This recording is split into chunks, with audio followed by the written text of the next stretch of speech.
You know, I had my doubts going into this episode, especially after seeing that title, because my first thought was, are we about to do Wonder Woman 1984 again? Because, whoo boy, it's a bad one to pull from.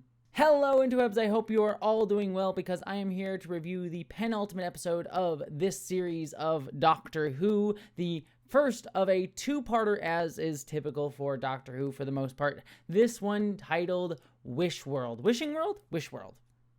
Wish World. I got it. I prepared myself. You know, if I could ever have a pointless wish, it would be to be able to remember the names of things, because I could just never remember the names of things on first go around. Anyways, let's talk about this episode. Also, editing Jessie here really quickly. I just want to apologize. There was some weird crackling on my mic during this recording. It's not that noticeable, but it was bothering me while I was editing this, so just wanted to apologize for it. I'll have it fixed for the next video. I think this was a solid first parter.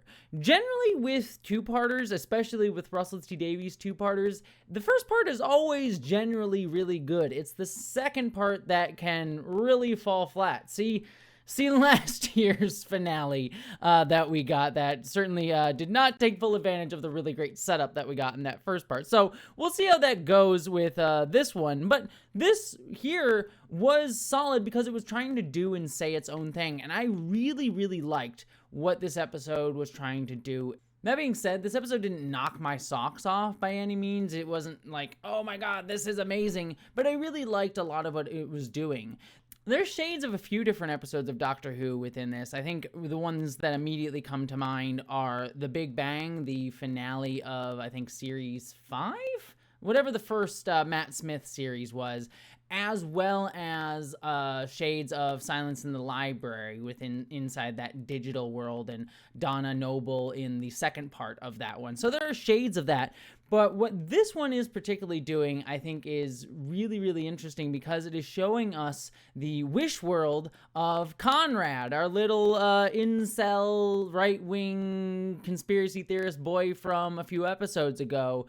And I really liked that we got to see his basically perfect little fascist eugenicsy utopia where everyone has their perfect little place, their one kid, their home in the suburbs, their perfect little job, and we see all of the problems with that. I mean, the Doctor expresses level of attraction to a guy, and immediately it's clocked as like, how can you have attraction to a guy? We see that there's no place for Shirley, the disabled person, like instantaneously, and so there's all these like nice little subtle things throughout the episode. Even Belinda and her mother and grandmother just, you know, having a set path for women. They are, you know what the role of a woman's going to be. She's going to be a wife and then a mother. Like, it's just his little perfect little fascist utopia.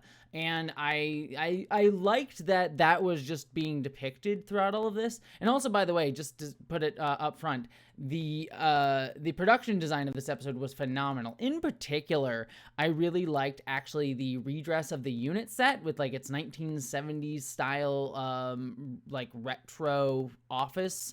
Thought that looked really, really nice, especially for just a simple redress of a set. It like, honestly, you could keep a unit looking like that and I would prefer it, frankly. Give me that low-key-esque kind of set design, because I loved the TVA design from that Marvel show as well.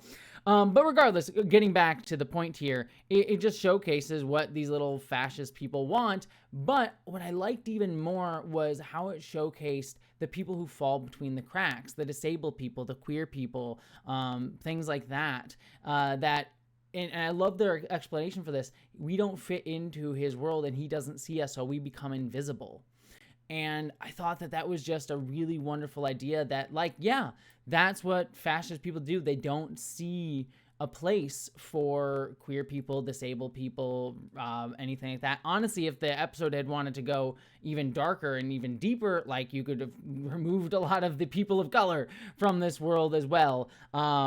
And that would probably have also fit very easily within Conrad's vision, though that would have sidelined Belinda and the Doctor. Though it is worth saying that we only see people of color with people of color in their little houses. You don't see any intermingling of races here. So clearly that fits into Conrad's like little probably, segregationist mindset. It didn't want to go for that so dark, into what his wish probably would have very, very realistically been, considering this is a family show.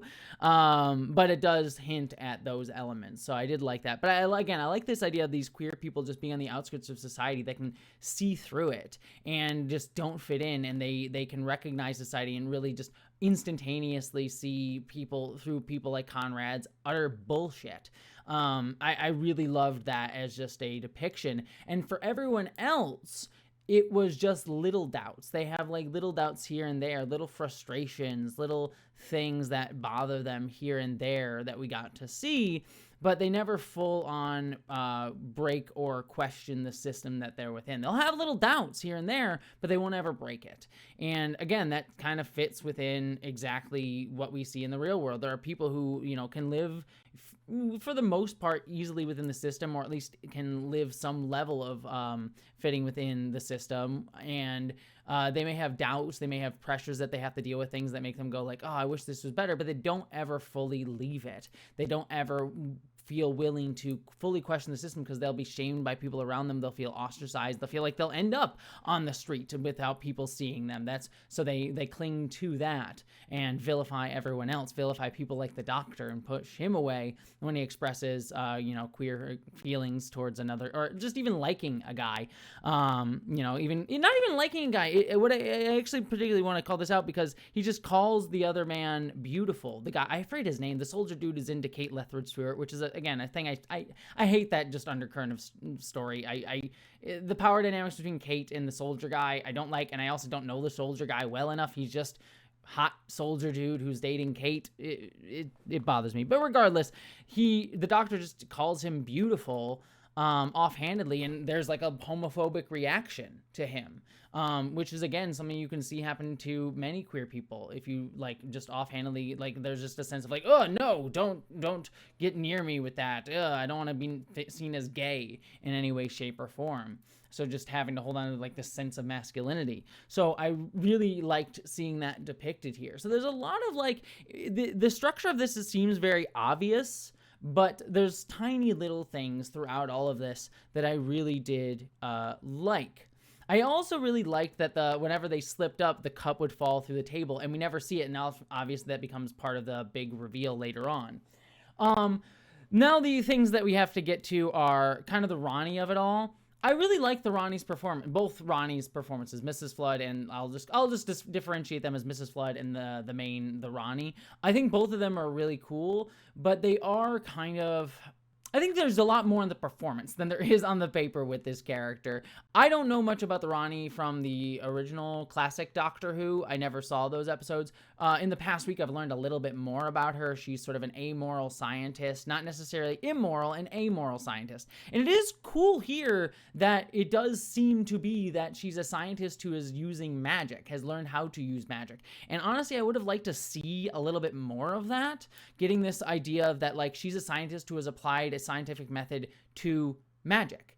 That would have been really kind of cool to see, but here we're just sort of watching her sort of like maniacally in the background of everything, sort of watching all her plan come into place, when I really would have liked to have seen just more of that scientific method. Like even in that opening scene where she says, oh, the seventh son of the seventh son, which by the way, that guy didn't seem to be very lucky.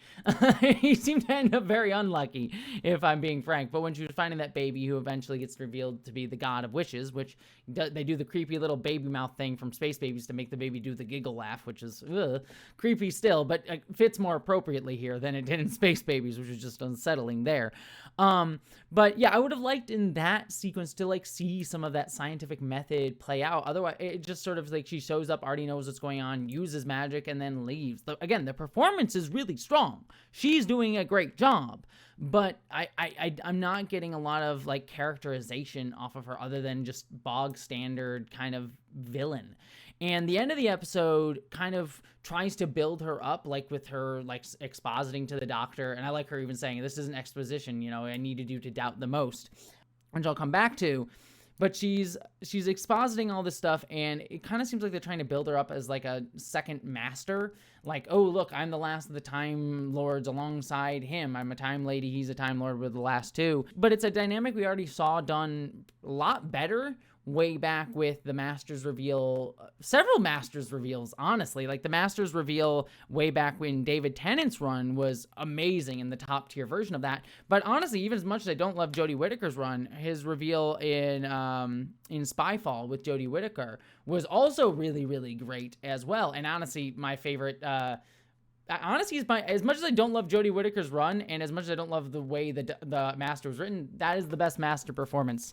Jodie Whittaker's era was him. He was so good. He was so freaking good. I miss him, frankly. I need him.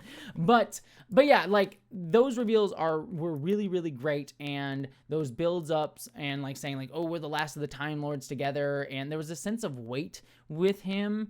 In a weight to like him and the Doctor's relationship, whereas the Ronnie seems like they're just doing that again, but less so. There's not a sense of weight or history between the two of them. We get a little bit of a evocation of it, a little bit of callbacks to visuals from classic Who, but nothing that feels as weighty as the Master did. And as someone who never saw any of classic Who, like I didn't know who the Master was when I first saw him, and I don't really know who the Ronnie is when I see her here. There's still a way to make it work for people who do not know those characters, and the Ronnie really isn't landing. Like, I just don't get a real good sense of who she is in the way that I got, like, the Master. For example, I think of like that scene with him, like maniacally killing all of the people as, Mr. Smith in Government way back in David Tennant's run. Like that gave me a good sense of who he was. This kind, at least that version of the Master was like kind of unhinged guy who was really like just hearing the drums in his head. Whereas here, the Ronnie, she's just kind of there. So unfortunate on those fronts. Good to see a bunch of different characters back again. I love Shirley. She's fantastic. Love Ruby. And again, seeing Ruby again just really reminds me of how much I just haven't really clicked with Belinda. I like Belinda quite a lot. She's really, really good. And so I'm not saying she's bad, but just the lack of time that we've gotten with her, it just makes me realize, like, Ruby is a character who we also didn't get a lot of time of, but even just seeing her come back, I have a sense of affection for her and her characterization that I just haven't really latched onto with Belinda, because we've gotten technically 7 episodes now, but really just 6, and I just don't have a strong pull towards her. Which I guess the episode kind of plays off a little bit because she turns the Doctor in and says she's having doubts about him. Honestly, it makes me wish we had seen even more of her doubts about the Doctor at the end of last week's episode after his, brutal treatment of the Hellion kid. And if we had seen her even express more doubt, that would have even landed more here and would have made that payoff with the Doctor sort of calling her through that sort of barrier or whatever it is. Make that land even more emotionally solid, because it would have been a through line with her character, even though this is like a version of her that isn't like fully her.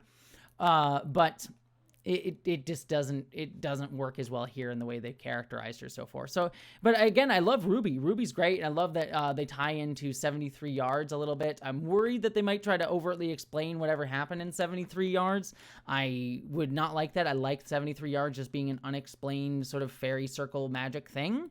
But tying into the fact that like Ruby has had these experiences of being ostracized and people not believing her, which is why she can see people, I think was a cool magical explanation, but also speaks to Ruby's empathy and how she grew up as an adoptive child too. Like, I think those are all elements too that sort of make Ruby sort of a person that fits outside the norm as well, that I really, really like. It just speaks well of Ruby as a character, and I like that. And I'm curious to hear, because this isn't my community, so I can't speak for this. I'm curious to hear what people from the disabled community feel about some of the jokes that were done there. Like there's that joke about being blind is like, oh, you can just tell by the sound of his voice, or when they're hiding, they say, oh, we're not really good spies. Oh, that's ableist.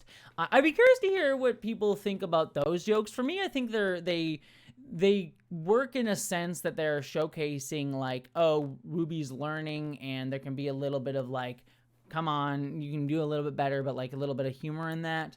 But I could also see it coming across as a little bit belittling and leaning in a little bit to ableist humor and like kind of laughing it off within the episode. So I don't want to come down definitively on any of that. I'd be curious to just hear what people in the comments feel about it. I could see it going one way or the other. It wasn't anything like amazing for me. I'm more curious to hear what other people think about it. And then the last thing that we need to talk about, and Mrs. Flood. Again, I do like the dynamic between Mrs. Flood and the Ronnies, like one is subordinate to the other. It is weird at the end of the episode that they both announce themselves as the Ronnie, and Mrs. Flood, like both of them saying that to the doctor. It would have liked there to be that continuance of their hierarchical dynamic, and I like Mrs. Flood even pushing back. It's like, oh, you came from my loins. Like that element of it actually characterizes them well for me. Like, oh, that's an interesting thing that I like. Like they do not like being subordinate to each other, but they clearly have a predetermined sort of hierarchy. Like why Mrs. Flood is number 2 and knows that she's number 2 instantaneously, but does not like that. I actually really kind of enjoy that dynamic and would have liked to even see it drawn out even more in this. But then we end up at the end of the episode with the doctor expressing doubt, all of that stuff. I liked that the Ronnie's point was, everyone has doubts. And it's true. It kind of goes back to what I was saying before. Like this system cannot sustain itself, and it kind of speaks to what these fascist assholes want. They want a utopia, their weird little eugenicsy utopia that cannot possibly actually exist. It will shove people out. It will not actually work. It will not actually be able to function realistically, and people will have doubts about it. And the doubts keep building and building and building in a world that cannot exist. So yeah, I like that as her ultimately knowing that she wasn't trying to build a little fascist utopia. She was just using Conrad to be able to get the doubts there, because the doubts would have to exist in a world that he would build. So liked that, and liked that it ultimately led to her sort of big plan going into action. But it does lead to the revelation that this guy Omega, the original Time Lord, the founder of the Time Lord, coming back. Again, I looked it up before I did this review. It looks like Omega is some original character from classic Doctor Who, so not a new one for this show, but coming back. Don't know much about him, again, so it's like a hat on a hat. Like, we're getting the Ronnie, we're getting Omega, both characters I don't know much about, so we'll see how well that pays off. I would have much rather stick with the Ronnie instead of introducing a whole new thing. My only question with it is, again, having not seen Classic Who, so maybe people will correct me and say, oh, this has nothing to do with that, but considering this guy is supposedly the founder of Time Lord Society or something like that, I'm curious they'll tie that into all the timeless child stuff with the Doctor, sort of giving them regeneration and all of that jazz. It'd be interesting to see if that comes up in any way, shape, or form, to explain it a little bit better than we got in Chibnall's era. Don't know. We'll see what actually happens there. Regardless, though, those are my kind of overall thoughts on the episode. Like I said, I like the idea of it. I like some of the overall like thematics and playing of it. I love Ruby stuff. I love the like queer collective of people thing. But the Ronnie ultimately kind of falls flat for me. Oh, I forgot to mention, this is a big deal. Rogue shows back up. Love seeing Rogue.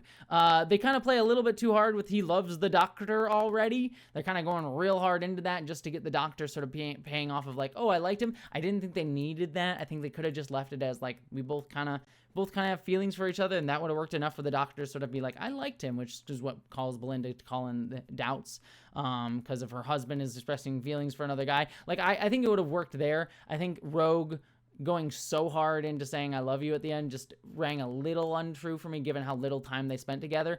That being said, though, I liked seeing Rogue, liked seeing the reminder of him. I hope we get more of him, because frankly, I really loved his dynamic with the Doctor last season, even though they were only together one episode. So, little too fast with their relationship, but I do like seeing him, like his dynamic, hope we get to see more. And also we got little sneak peeks of Susan. Obviously, I'm sure she'll come back in the finale in some way, shape, or form. But we did get to see little snippets of her on the TV screen too. So obviously that'll come back up. Anyways, those are all my thoughts on this episode of Doctor Who. We have the season finale next week. Potentially, possibly, if it doesn't get picked up again for another season by Disney or by the BBC, maybe the last Doctor Who episode we'll get for a while outside of that Land and Sea spinoff. So we'll see where that goes, but I'm looking forward to next week's episode. What do you think, though? I'd love to hear all your thoughts down in the comments below, but until then, I hope you live long and prosper.